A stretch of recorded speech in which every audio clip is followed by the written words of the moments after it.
দেখেন এখানে আমাদের শেপ আঁকা, এটা আমরা খুব সহজে করতে পারবো, শেপ আঁকতে পারবো। তবে শেপ আঁকার পর আমরা যে জায়গায় সমস্যা পড়ছি সেটা হচ্ছে এই যে আমরা যে এখানে কাটবো, কাটতে গেলে এখানে আমাদের পৃথক একটা শেপ লাগবে। অর্থাৎ আমরা এই যে ধরেন একটা শেপ আঁকলাম, শেপ আঁকার পর আমরা চাচ্ছি যে শেপের এই জায়গাটাতে এখানে একটু কাটবো, আমরা এই জায়গাটা যেটা আমরা কাটতে চাচ্ছি সেটা কাটার জন্য আমাদের আরেকটা কি লাগবে, শেপ লাগবে। ঠিক এরকম একটা শেপ লাগবে। আমি কালার চেঞ্জ করি, এই দেখেন দুইটার কালার আমি দেখেন এই যে আমি চাচ্ছি যে এই দুইটা শেপের মধ্যখানে, দুইটা শেপ না, ধরেন এই সাদা শেপটার এই অংশটাকে কাটবো, এই অংশটা লাল যে অংশটা সাদা শেপের উপরে আসছে সেটা আমরা কাটবো। এখন কাটার জন্য আমাদের এই ধরনের একটা কি লাগবে, শেপ লাগবে। যে পরিমাণ আমি কাটবো ওই ধরনের একটা শেপ লাগবে। তারপর দুইটাকে সিলেক্ট করে শেপ বিল্ডার টুলে এসে এই পাশটাকে আমরা কেটে দিব। তাহলে হচ্ছে আমার এই সাদা শেপের এই অংশটা কি হয়ে গেছে, কেটে গেছে। ঠিক একইভাবে আমি যখন এই জায়গায় কাটার প্রয়োজন হবে, আমাদের এখানে একটা কি লাগবে, শেপ লাগবে কাটার জন্য। তো ওটা আমরা শেপ বারবার এখানে আঁকবো, এখানে একবার নিব, এখানে একবার নিব, এখানে একবার নিব, এখানে একবার নিব। যেই কয়টা কাটবো ওই কয়টাকে আমরা শেপ নিব, নাকি সহজ কোনো পদ্ধতি আমরা এখানে অ্যাপ্লাই করব, সেটা আমরা ওই দিন করছিলাম। কি করছিলাম, প্রথমত আমরা এখান থেকে ট্রায়াঙ্গেল নিয়ে এই শেপটা বানিয়ে নিছি। প্রথম প্রথম কাজ ছিল আমাদের এটা, যে একটা ট্রায়াঙ্গেল, কন্ট্রোল জেড, একটা ট্রায়াঙ্গেল নিছি। অবশ্যই ট্রায়াঙ্গেলটা শিপ ধরে নিব।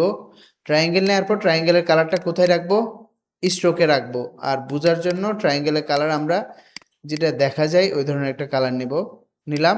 নেওয়ার পর এই ট্রায়াঙ্গেলটাকে ঠিকঠাক করে বসাই। বসানোর পর ধরেন আপনি এখানে বসাইছেন, এখানে বসানোর পর এই অংশটা আমরা ঠিকঠাক বসাইছি, শুধু এই পাশ থেকে ছোট করব। তাহলে শিপ ধরে ছোট করব, ছোট করলাম।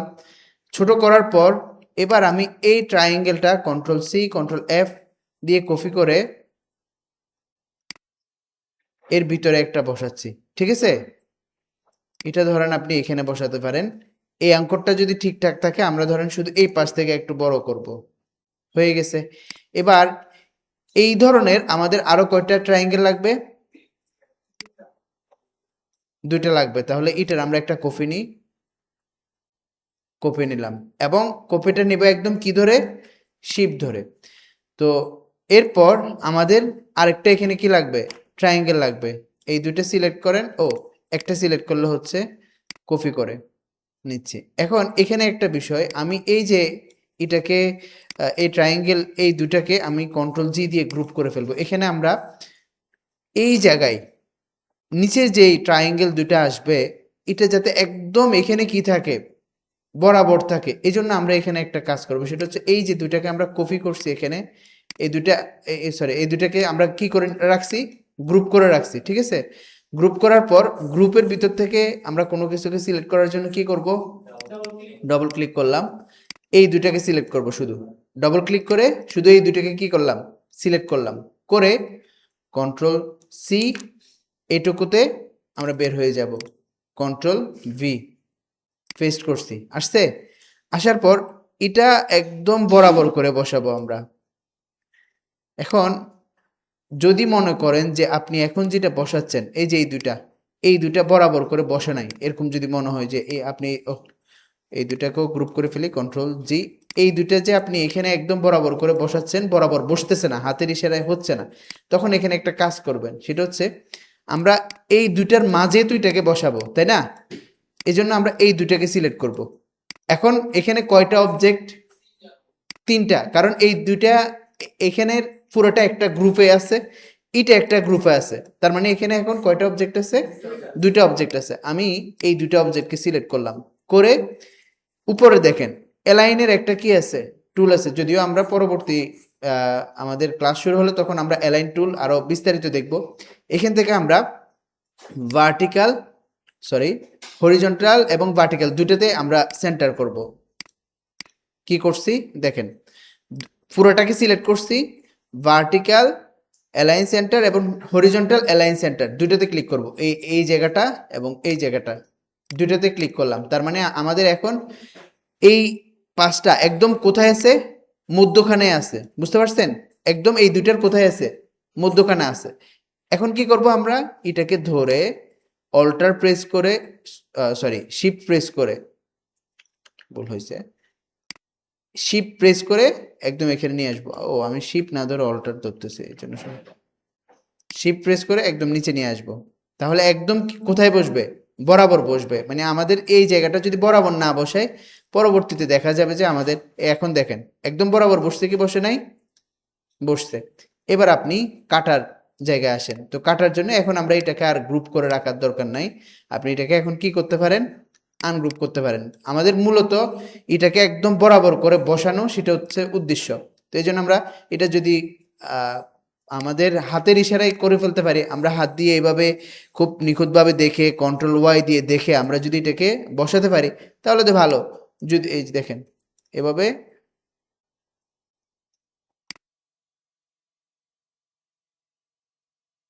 হুম, ঠিক আছে, এভাবে দেখেও আমরা বসাতে পারি। তাহলে আর অ্যালাইন টুলের মধ্যে যাওয়ার প্রয়োজন নাই, বুঝতে পারছেন? এখান থেকেও আমরা করতে পারি। করার পরবর্তী কাজ হচ্ছে এটাকে আমরা কন্ট্রোল শিফট জি দিয়ে এটাকে আনগ্রুপ করব, এটাকেও কন্ট্রোল শিফট জি দিয়ে আনগ্রুপ করব। আনগ্রুপ করার পর একসাথে পুরোটাকে সিলেক্ট করব না, শেপ বিল্ডার দিয়ে এখন আমাদের কি করতে হবে? এই ধরনের শেপ বানাইতে হবে, ঠিক আছে? তো একসাথে পুরোটাকে সিলেক্ট করব না। তো তাহলে কিভাবে করব? এই দুইটাকে সিলেক্ট করব। প্রথমে সিলেক্ট করে কোথায় আসবো? Shape builder. শেপ বিল্ডার টুলে এসে এখানে একটা ক্লিক করব, কোথায়? এই জায়গাটাতে। তাহলে এই অংশটা একটা কি হবে? শেপ হয়ে যাবে, ঠিক আছে? আর মধ্যখানের এটা আমাদের প্রয়োজন আছে? নেই। অল্টার প্রেস করে মধ্যখান থেকে আমরা যদি কোনো শেপ থেকেও থাকে সেটা এখন কি হয়ে যাবে? ডিলিট হয়ে যাবে। শুধু কোনটা থাকবে? এটা শেপ হিসেবে থাকবে, বুঝছেন? আবার আমি এখন শেপ বিল্ডারে আছি, আমি সিলেকশনে যাওয়ার জন্য কি সিলেকশন টুলে যাব, নাকি সহজে আমরা সিলেক্ট করতে পারি এই দুটাকে? কন্ট্রোল দিয়ে দুইটাকে সিলেক্ট করলাম, মধ্যখানে একটা অল্টার দিয়ে কেটে দিলাম, আর এটার উপর একটা ক্লিক করলাম, এই দুটো শেপ হয়ে গেছে। আবার কন্ট্রোল দিয়ে দুইটা সিলেক্ট করলাম, মধ্যখানে একটা অল্টার দিয়ে কেটে এটাকে একটা ক্লিক করলাম। তাহলে আমাদের এখানে দেখেন, আমি যদি এখন কালারগুলো ফিলে দিই, আমাদের তিনটা কি হয়ে গেছে? শেপ হয়ে গেছে। এবার কালারটা আমি চেঞ্জ করি, ধরুন ব্ল্যাক কালারে নিলাম। এখন আমাদের ঠিক এই জায়গাটায় কাটার জন্য, এই জায়গাটায় আমি লাইন দিয়ে দেখাচ্ছি, ধরুন এই জায়গাটা আমাদের কি করতে হবে? কাটতে হবে। এই ধরুন এরকম একটা লাইন, ঠিক এই ধরনের একটা লাইন, যদি এরকম দুটো লাইন হয়, তখন আমরা এখানে কি করতে পারবো? এই শেপের মধ্যে কাটাকাটি করতে পারবো। কিংবা আমি পুরোটাকে সিলেক্ট করে এই যে এখানে গ্যাপ, মানে এখানে যে এখন দুইটা শেপের কারণে একটা আমাদের লাইনের কারণে এই জায়গায় ছোট একটা শেপ তৈরি হয়েছে, সেই জায়গাটা আমি কি করতে পারবো? কাটতে পারবো। এখন এভাবে কাটার থেকে আমি সহজ একটা পন্থা অবলম্বন করছি, সেটা কি? এই তিনটাকে সিলেক্ট করে আমরা চলে গেছি কোথায়? অবজেক্ট। অবজেক্ট থেকে পাথ, পাথ থেকে অফসেট পাথ। এর কাজ কি? আপনার শেপের সমপরিমাণ কিংবা তার থেকে ছোট বড় শেপ কি করবে? সে বানাবে। যেমন আপনি যদি মাইনাসে যান, আপনার শেপ থেকে ছোট শেপ কি করতে পারে? অফসেট পাথ বানাইতে পারে। তো আমরা এখন মাইনাস না, আমরা এখন প্লাস করব। ধরেন যে পরিমাণ আপনি কাটবেন, ধরেন আমরা কাটবো হচ্ছে এই পরিমাণ, ওই পরিমাণ আমরা কি নিলাম? অফসেট নিয়ে ওকে করলাম। করার পর এই মুহূর্তে সিলেকশনে থাকবে হচ্ছে আপনি অফসেট পাতের মাধ্যমে যে নতুন শেপ আঁকছেন, তিনটা কিন্তু নতুন শেপ আঁকা হয়েছে, ওগুলাই এখন সিলেকশনে আছে। আপনি বুঝার জন্য এটার কালার কি করবেন? পরিবর্তন করে দিবেন। এখন দেখেন এই মুহূর্তে কোনটা কালার হচ্ছে, যেটা আমরা নতুন করে শেপ এখন ক্রিয়েট করছি সেটা। এরপর কি করবেন? পুরোটাকে সিলেক্ট করবেন। এবার পুরোটা সিলেক্ট হবে। পুরোটা সিলেক্ট করার পর কোথায় আসবেন? Shape builder. শেপ বিল্ডারে এসে কোন কোন জায়গায় আপনি কাটতে চাচ্ছেন, ধরেন আপনার এই জায়গাটা কাটবেন, ওহো কন্ট্রোল জেড, অল্টার প্রেস করে কাটেন, এই জায়গাটা কাটবেন, তারপর এই জায়গাটা কাটবেন, তাই না? তারপর হচ্ছে আপনার এখান থেকে এই অংশটা কাটবেন, এই অংশটা কাটবেন, তারপর এখান থেকে কাটবেন এটা এবং এটা, এটুকু তো, তাই না? এরপর কি করবেন আপনি? এরপর হচ্ছে আমরা এই যে বাড়তি যে শেপটা আছে এটা কি করব? ডিলিট করে দেব। সহজে ডিলিট করব কিভাবে? ম্যাজিক ওয়ান টুলে আসবো, তারপর রেড কালারে ক্লিক করব, ডিলিট কিতে প্রেস করব। কিছু বুঝছেন কি বুঝেন নাই? এবার আপনি এটাকে এদিকে নিয়ে আসেন, সাদা একটা জায়গায় নিয়ে আসেন। বা আপনি যেখানে এর পিছনে একটা সাদা শেপ দিয়ে দেন।